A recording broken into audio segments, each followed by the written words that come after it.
के लिए और कोई उपाय नहीं, बहुत चिंता करते हैं सबकी भला है। आपका तो कोई प्रयोजन नहीं है, फिर भी दूसरों को मंगल के लिए जाते हैं। हम दुष्टों को शोधन करने के लिए ये कितनी प्रचेष्टा सब संत लेके आए हैं। हम तो संभाषण का अयोग्य है। संत है, संत माने देखने में संत है, एक स्वरूप लक्षण, एक तटस्थ लक्षण। रूप के द्वारा पहचान स्वरूप लक्षण और गुण के द्वारा पहचान तटस्थ लक्षण। स्वरूप लक्षण से तो साधु जैसे लगता है, लेकिन तटस्थ लक्षण से जीरो है, जीरो। साधु है लेकिन रिजेक्टेड क्वालिटी, क्वालिटी रिजेक्टेड। तो क्या कहे, बाबा का असीम कृपा। कभी कभी देखो हम जैसे पतित को भी कृपा करने के लिए, उद्धार करने के लिए सबको लेके आ जाते हैं, लेकिन हम इतना दुर्भागा जी, हम कैसे इनका सम्मान करेंगे, कैसे इनको आदर करेंगे, जानते ही नहीं है संत को सम्मान किस तरह से किया जाता है। और शास्त्र बार बार कहते हैं हमसे संत को ज्यादा करके देखना चाहिए। मद भक्त पूजब भवति को श्रीमद् भागवत कहते हैं। আমার হইতে আমার ভক্তের সেবা বড়, চৈতন্য চরিতামৃত कहते हैं। मोह से संत अधिक करो लिखा, रामचरित मानस कहते हैं। एक ही शब्द, भाषा अलग, भाव अलग, शब्द एक ही, सत्य एक ही। तो लेकिन हम ऐसे दुर्भागा जीवात्मा है, संत को क्या मर्यादा जानते ही नहीं, और खुद संत बन गए हैं ना, ये तो दुर्भाग्य का सूचक है ना। आप जो कुछ कहो आप संत सेवा कौन कर सकता है? सेवा दास करता है, सेवा प्रभु नहीं करता है, सेवा गुरु नहीं करते हैं, सेवा महंत नहीं करते हैं। सेवा कौन कर सकता है? सेवा सेवक कर सकता है। सेवक कौन होता है? दास होता है।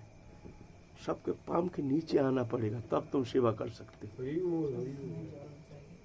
माथा ऊंचा करोगे तो सेवक नहीं बन सकते तुम।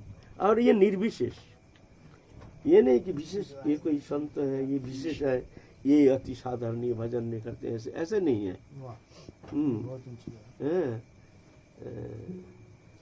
हमारे चैतन्य चरितमृत कहते हैं, सर्व वैष्णवेर सहित अभेद देखिया, जे जन कृष्ण भज से जाए तोड़िया। अभेद, भगवत भक्त सब अभेद, सब हमारे पूजनीय, सब हमारे गुरु स्थानीय, सब हमारे प्रणम्य, सब हमारे आदरणीय। कहाँ ये भाव? इतना पीछे पड़े हैं, भेद बुद्धि जाता नहीं है। बार बार अपराध कर बैठते, पल पल में अपराध कर बैठते हैं। किसी संत के पास मुंह दिखाने का लायक नहीं, विचार आ जाता है।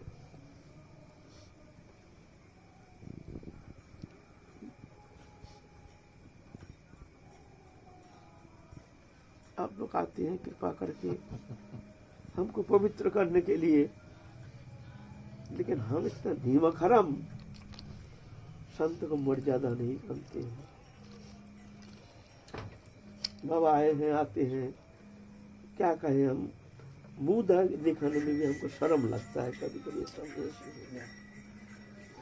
ये मुंह दिखाए कैसे?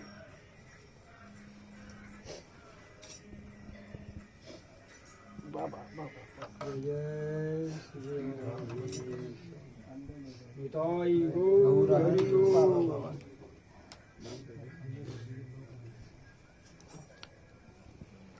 झुकता है कौन? जिस पेड़ में फल फलता है वो पेड़ झुक जाता है। जिस पेड़ में फल फलता है वो पेड़ झुक जाता है। जिनके प्रति राधा रानी की करुणा है, बरस रही है, वो ही झुक सकते हैं। लेकिन बाबा हम जैसे पति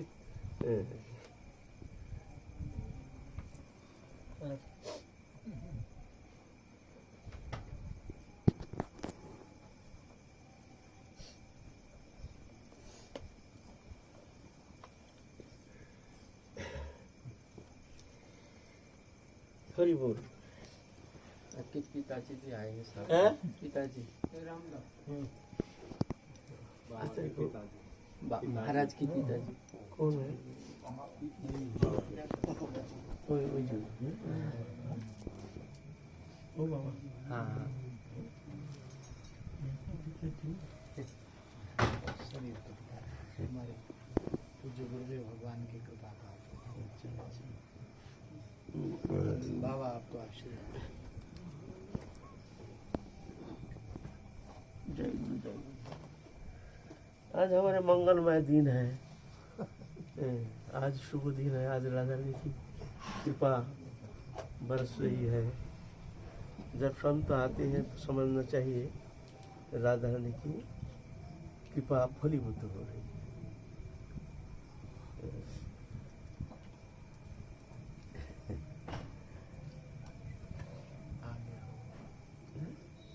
जड़ खोल जाएंगे। जल खुल जाएंगे। दो शब्द सुना दीजिए सब।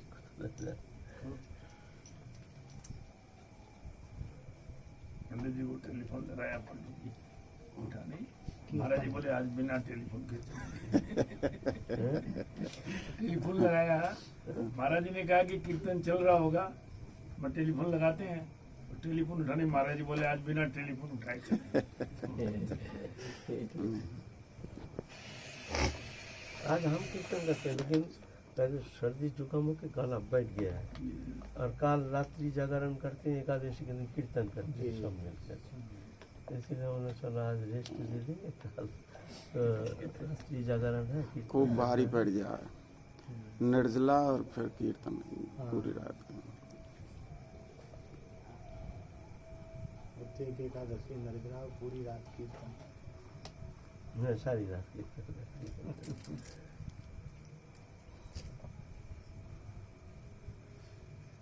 पूज्य बाबा की आज्ञा है तो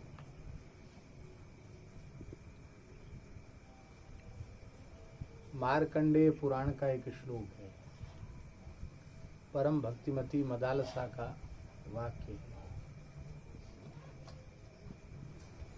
संगः सर्वात्मना त्याज्यः सचेत त्यक्तुम न शक्यते स सद्भिः सह कर्तव्यः सताम संगो ही भेषजम्।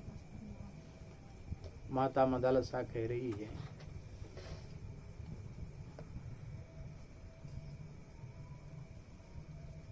संग शब्द का अर्थ है आसक्ति। आसक्ति ही ऐसा बंधन है जिसमें जीव अनादिकाल से पड़ा हुआ है। और जब तक आसक्ति रहित नहीं होगा, शरीर संसार में आसक्ति इसकी समाप्त नहीं होगी, तब तक ये बंधन में पड़ा रहेगा। क्योंकि भगवान कपिल की आज्ञा है, प्रसंग मजरम पाशमात्मनः कवयो विदुः स एव साधुषु कृतो मोक्षद्वारमपावृतम्। आसक्ति ही ऐसा बंधन है जीवात्मा का जो कभी पुराना नहीं होता, मजबूत से मजबूत होता चला जाता है। वही आसक्ति जब भगवान के प्राण प्यारे भक्तों के चरणों में, वैष्णवों के संतों के चरणों में हो जाती है तो मोक्ष का द्वार खुल जाता है, संसार चक्र से जीव छूट जाता है। यही बात यहाँ कही जा रही है कि आसक्ति ही जीवात्मा का बंधन है, इसलिए सर्वथा आसक्ति का त्याग कर देना चाहिए। तो प्रश्न उठा कि आसक्ति का त्याग तो संभव नहीं है, क्योंकि अनेक जन्मों का अभ्यास है आसक्त होने का, उसको कैसे छोड़ें। सचेत त्यक्तुम न शक्यते, यदि कोई कहे कि उस आसक्ति का त्याग संभव नहीं है तो माता मदालसा कह रही है स सद्भिः सह कर्तव्य, उस आसक्ति का संबंध संत सदगुरु के चरणों से जोड़ देना चाहिए। क्यों? क्योंकि सताम संगो ही भेषजम्, सत्पुरुषों का जो संग है वो भवरोग की औषधि है। क्योंकि सत्पुरुषों के चरणों में हम लोग जब पहुंचते हैं तो वहाँ ग्राम्य कथा विघाता, ग्राम्य कथा वहाँ नहीं होती, कृष्ण कथा ही